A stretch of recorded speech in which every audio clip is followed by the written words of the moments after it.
अस्सलाम वालेकुम। I am Chaudhary Shahad. हम जो है वो NTDC का जो टेस्ट हुआ है 26 मई 2024 को, उसकी डिस्कशन करते हैं, उसका सलूशन कर रहे हैं। तो हमने जो है वो पार्ट 1 डिस्कस कर लिया। जिसने पार्ट 1 नहीं देखा तो वो जो है वो हमारे चैनल में जाके पार्ट 1 देख ले। ये पार्ट 2 है। MCQs नंबर 31 है। Which of the following technology was used by Intel to design its first 8-बिट माइक्रो प्रोसेसर। तो ये PMOS टेक्नोलॉजी थी जिससे जो है वो इंटेल ने जो है फर्स्ट 8-बिट माइक्रो प्रोसेसर डिज़ाइन किया था।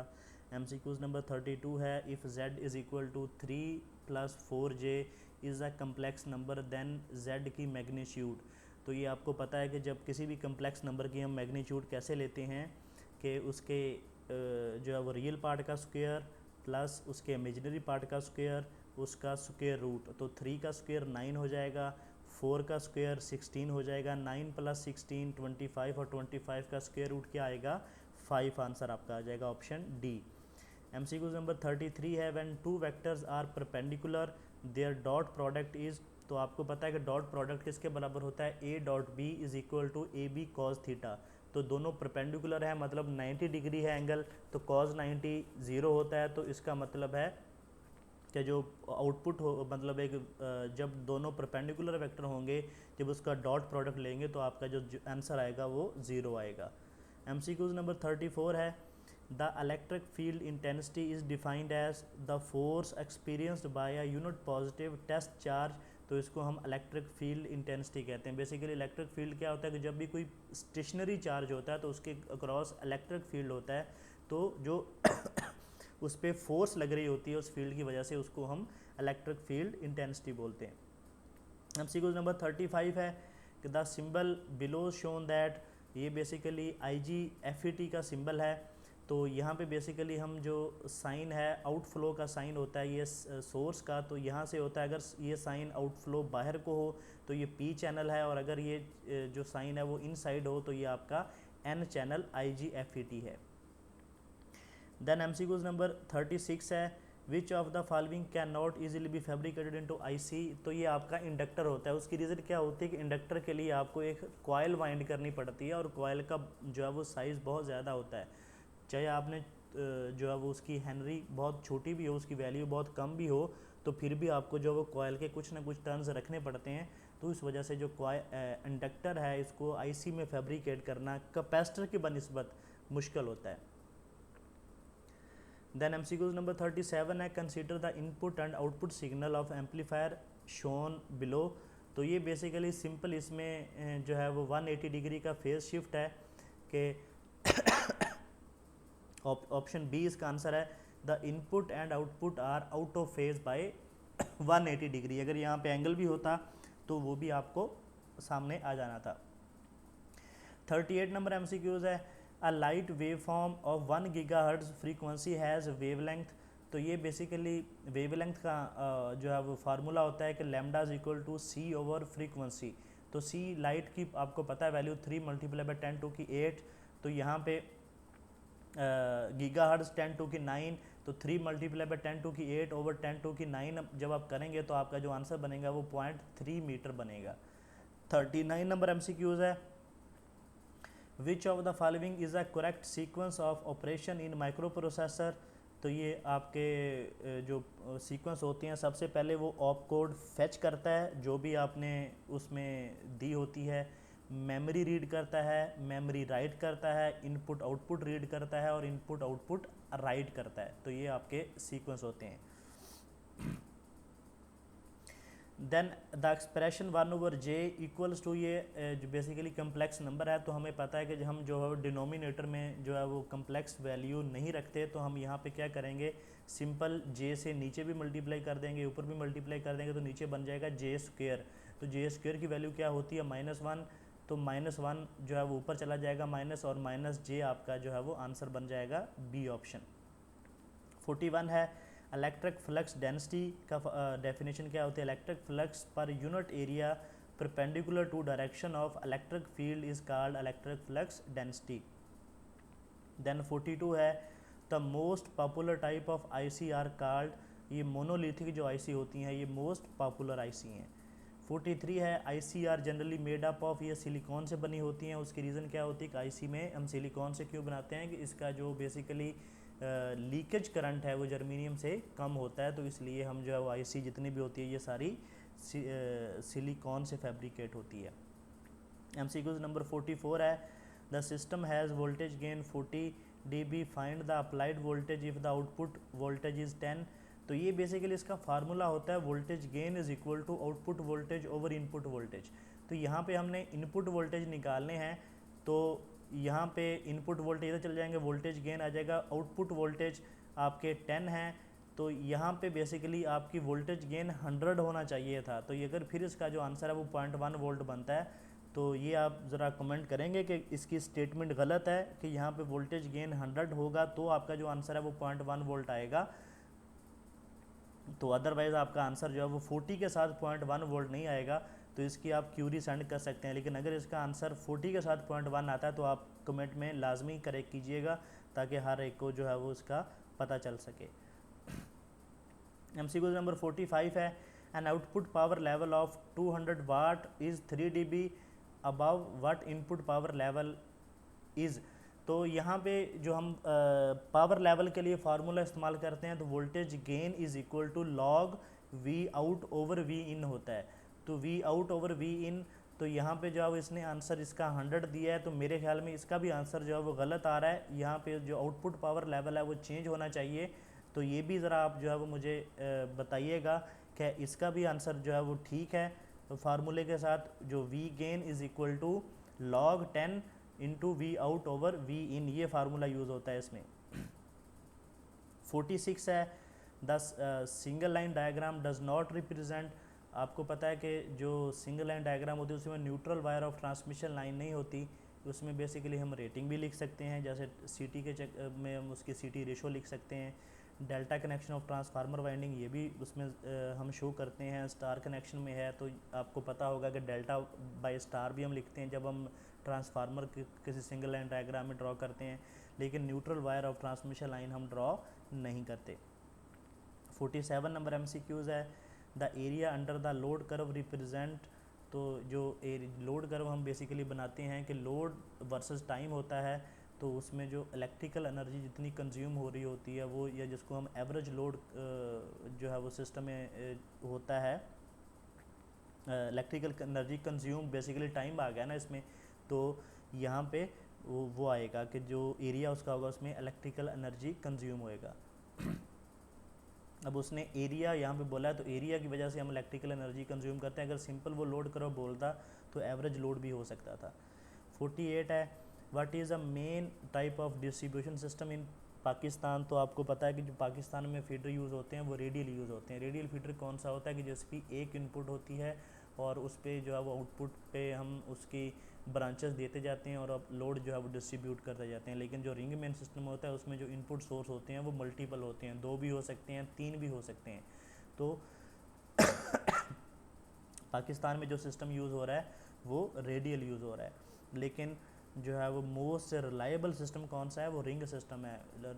रेडियल में क्या होता है कि अगर आपका जो इनपुट सोर्स है वो फेल हो गया तो आपका जितना भी लोड है वो आपका बंद हो जाता है। लेकिन जब आपका रिंग सिस्टम होता है उसमें अगर आप एक सोर्स आपका फेल भी हो जाए तो दूसरा सोर्स आपको उस लोड को फीड करना शुरू कर देता है।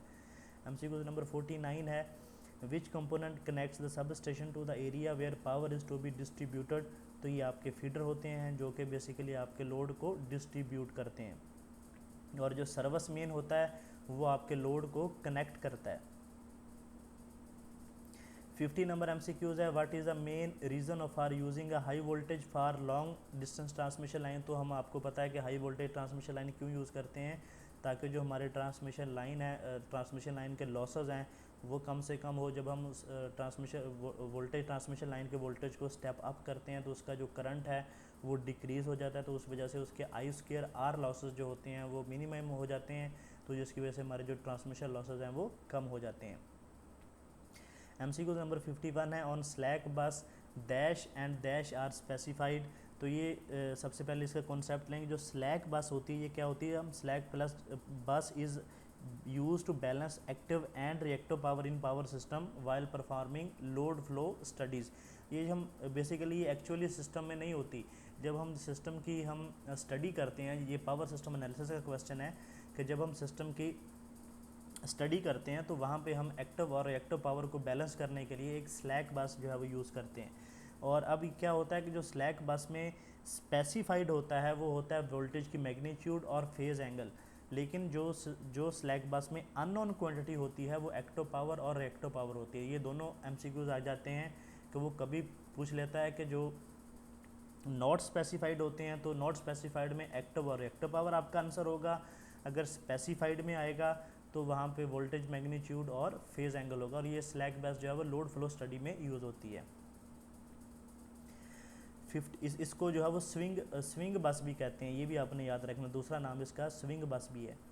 52 है the major cause of voltage instability. तो ये आपका लोड होता है, इनस्टेबिलिटी कैसे आती है आपके सिस्टम में कि जब आपका लोड अनबैलेंस लोड आप चलाते हैं कि एक फेज़ पे जो है वो 100 एम्पेयर लोड है, दूसरे एम्पेयर पे 50 एम्पेयर है, तीसरे फेज़ पे जो 25 एम्पेयर है। तो जब ये अनबैलेंस लोड आपके सिस्टम में आता है तो उस वजह से आपके जो सिस्टम है उसमें इनस्टेबिलिटी आती है। तो इसीलिए जो है वो आपकी जो डिस्ट्रीब्यूशन होती है उसमें जो है वो लोड आपका बैलेंस होना चाहिए। और जब जैसे भी कोई 3 फेज़ अनबैलेंस लोड भी आप लगाएंगे तो उससे भी आपके सिस्टम में अनस्टेबिलिटी आ जाएगी। या दूसरा जो जितने भी हमारे रिएक्टिव लोड हैं वो भी सिस्टम में जो है वो अनस्टेबिलिटी काज करते हैं। 53 नंबर एमसीक्यूज़ है, what type of convergence take place in Newton Raphson method. तो ये क्वाड्रेटिक कन्वर्जेंस एनटीएस फॉलो करता है। एमसीक्यूज़ नंबर 54 है, the spare matrix is one which whose most element is zero. Spare matrix इसको बोलते हैं जिसके ऑल एलिमेंट जो है वो ज़ीरो होते हैं। 55 नंबर एमसीक्यूज़ है, the acronym of ACSR conductor for. तो ये एलुमिनियम कंडक्टर स्टील रेनफोर्स जो है वो इसकी फुल फॉर्म है। 56 नंबर एमसीक्यूज़ है, what is the main reason for maintaining consumer end voltage with in prescribed limit. तो ये for satisfactory operation of electrical equipment. तो ये इसलिए जो है वो आपका कंज्यूमर के एंड पे वोल्टेज लिमिट में रखने ज़रूरी होते हैं कि अगर आपके जो वोल्टेज हैं वो कम होंगे तो आपका लोड नहीं चलेगा। जैसे इंडक्टिव लोड है या हैवी लोड है, अगर आपके वोल्टेज डाउन हो तो वो जो है वो करंट बहुत ज़्यादा लेगा और वो बर्न होने के भी चांसेस होते हैं। तो इसलिए जो है वो वोल्टेज मेंटेन करना एक ख़ास लिमिट में ये बहुत ज़रूरी होता है।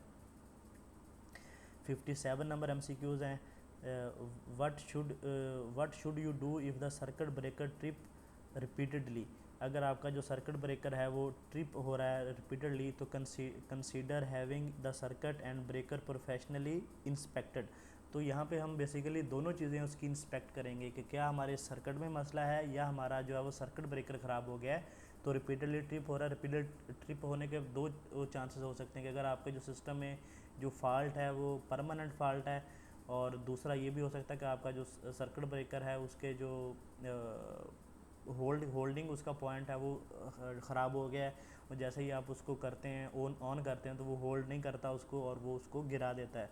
तो ये बेसिकली दोनों इसमें पॉसिबिलिटी हो सकती हैं कि या आपका सर्किट ब्रेकर ख़राब है या आपका जो है सिस्टम में परमानेंट फॉल्ट है। तो दोनों में से जो है वो कोई एक प्रॉब्लम है, तो अगर आप दोनों में से अगर आपका सर्किट ब्रेकर ख़राब है तो सर्किट ब्रेकर रिप्लेस करेंगे, अगर आपका सर्किट में फॉल्ट है तो आप जो है वो फॉल्ट अगर रिमूव कर देंगे तो आपका जो सर्किट ब्रेकर है वो लग जाएगा।